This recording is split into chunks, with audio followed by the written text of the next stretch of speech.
Selamat siang Bu Alia. Siang Bu Suci. Apa kabar? Alhamdulillah baik. Hari ini kita akan melakukan wawancara praobservasi kelas. Saat ini Bu Alia mengajar di kelas Saya mengajar di kelas 4. ya Bu Alia. Saya ingin melakukan wawancara praobservasi untuk pertanyaan pertama. Apa tujuan pembelajaran yang akan disampaikan pada pembelajaran nanti?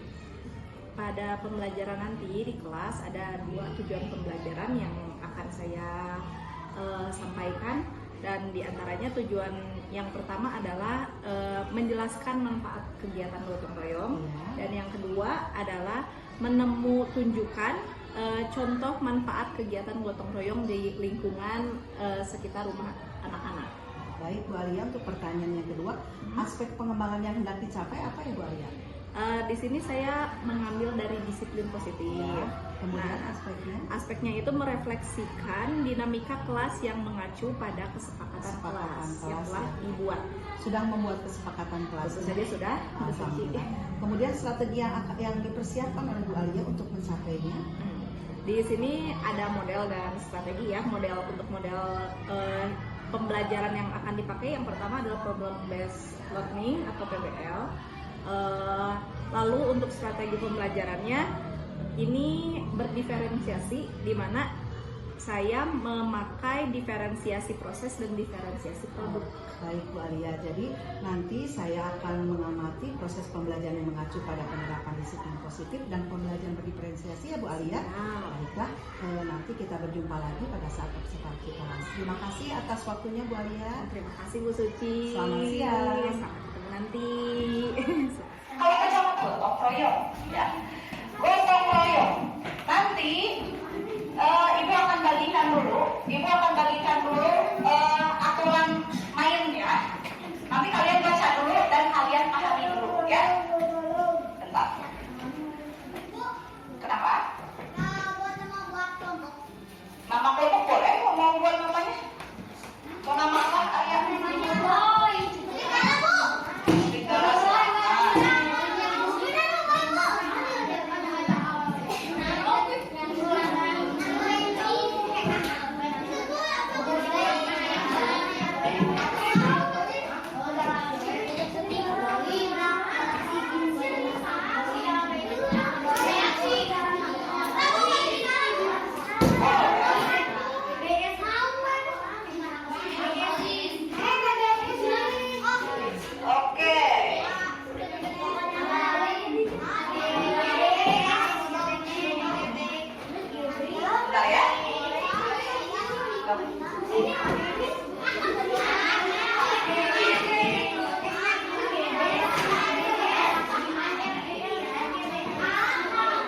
sambil kalian ini nama kelompok, bikin nama kelompok, itu bakal bagian dulu.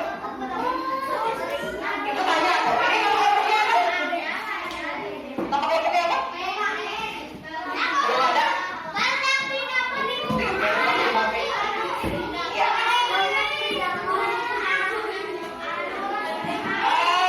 Di sini.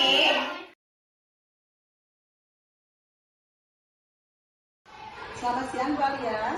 Bu Suci. Bagaimana setelah melaksanakan kegiatan pembelajaran tadi, apa yang dirasakan? Alhamdulillah ada rasa lega karena telah selesai salah satu tugas untuk observasi. Yang kedua mungkin ada juga perasaan tegangnya karena ditonton oleh senior yang hebat. Sama-sama, kita kan sama-sama belajar ya Bu Alia. Kadang-kadang belum tentu yang senior itu lebih baik daripada yang ini. Kita saling belajar. Baik Bu Alia, apa yang Ibu Alia rasakan setelah melakukan tadi praktek mengajar tadi di depan ini? Mungkin ada yang Ibu Alia rasakan, oh ini sudah sesuai dengan tujuan, ini masih belum, mungkin Bu Alia. Alhamdulillah sudah terlaksanakan untuk observasi, tapi mungkin memang ada beberapa catatan juga ketika saya merencanakan dan ketika tampil. Beberapa di antaranya yang pertama mungkin ketidaktahuan saya, jadi di per kelompok itu karena di sini strateginya adalah berdiferensiasi, di satu kelompok itu masih homogen. Jadi sama saya masih di blok-blokan, ini audio, ini kinestetik, dan ini visual. Nah, mungkin seharusnya itu digabungkan, diheterogenkan. Lalu yang kedua mungkin masih ada kata-kata yang keluar keceplosan seperti yang ibu inginkan, yang seperti itu saya masih ada gitu kata-kata itu. Terus ya, betul sekali Bu Alia, tadi saya sudah memberikan ada catatan-catatan Bu Alia, tapi itu hal yang wajar dan itu juga menurut saya cukup alamiah ya Bu ya. Jadi kita bertemu hari ini, tentunya yang pertama adalah kita ingin untuk pertama menetapkan tujuan dulu kita ketemu. Kita tujuannya hari ini bertemu untuk membahas mengenai apa yang terjadi ketika tadi Bu Alia praktek pembelajaran. Bukan berarti untuk menggurui, tapi kita saling sharing ya Bu Alia. Jadi tadi mengenai yang mau kita bicarakan tadi adalah mengenai bagaimana sih pembelajaran berdiferensiasi itu seharusnya gitu ya. Kemudian kata-kata yang tadi ya Bu Alia. Kemudian menurut Bu Alia, kenapa kok terpikir oleh Bu Alia untuk membuat kelompok yang seperti tadi? yang homogen. Iya. Jadi yang pertama memang perlakuannya itu akan berbeda. Jadi setiap tugas itu anak-anak berbeda, dan salah satunya di visual itu ada yang namanya yang audio itu sama saya diberikan semacam video gitu. Yang pertama jadi keterbatasan sarana prasarana, karena untuk video berarti artinya hanya ada satu device yang saya miliki, dan itu untuk satu kelompok saja. Itu yang pertama saya pikirkan. Kemudian kalau menurut Bu Alia, seandainya ya ada keterbatasan seperti itu, ada alternatif lain tidak selain anak-anak itu melihat video gitu untuk anak-anak yang audio? Kalau misalnya saya berpikirnya masih memakai video ini ya, cuman baru tadi sama saya dipikirkan kembali, oh ternyata bisa juga ini gantian gitu untuk medianya gitu sih. Mungkin ada alternatif lain selain bergantian. Kalau misalnya audio berarti kan mendengarkan, sebenarnya tadi juga dengan saya menjelaskan sebenarnya itu sudah ke audionya sebenarnya. Cuma memang kenapa saya memilih ada video lagi, karena saya tuh berpikir oh ini dikasih tugas, ini audio apalagi gitu. Tapi ada ya alternatif. Jadi sebetulnya kita bisa memilih beberapa alternatif ya seperti tadi kata Bu Alia.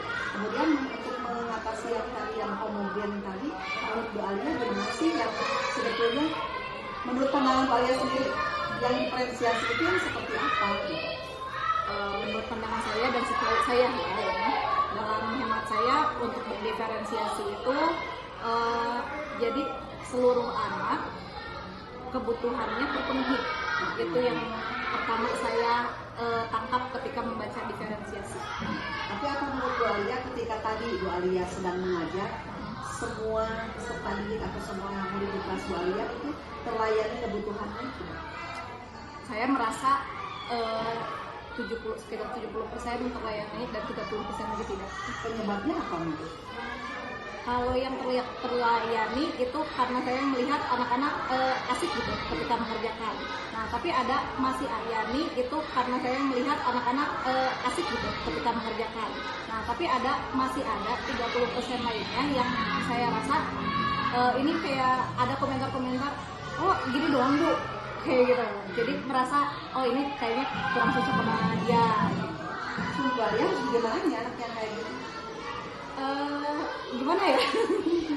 Ya mungkin Bu Alia ada apa alternatif apa mungkin?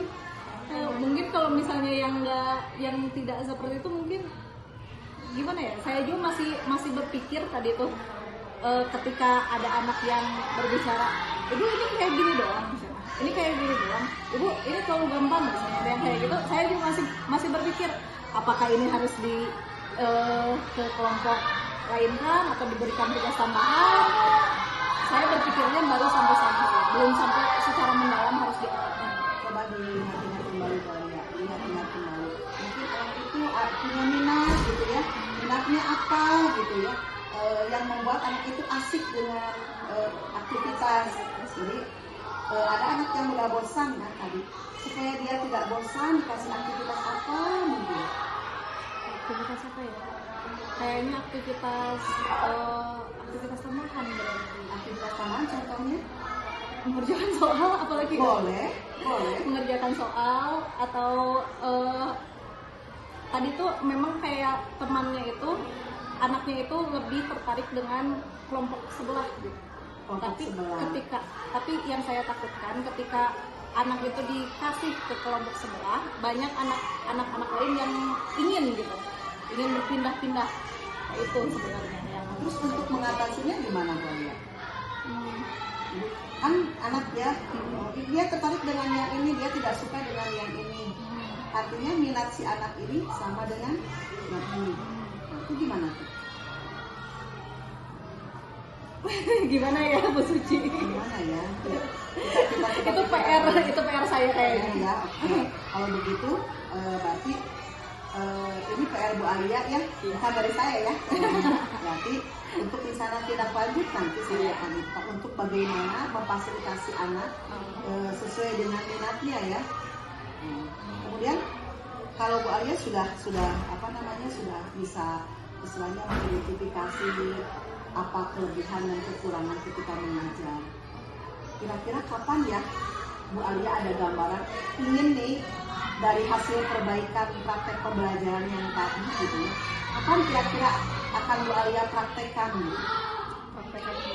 ulang, misalnya dengan materi tidak harus sama gitu, dengan materi yang lain tapi dengan strategi yang sama gitu.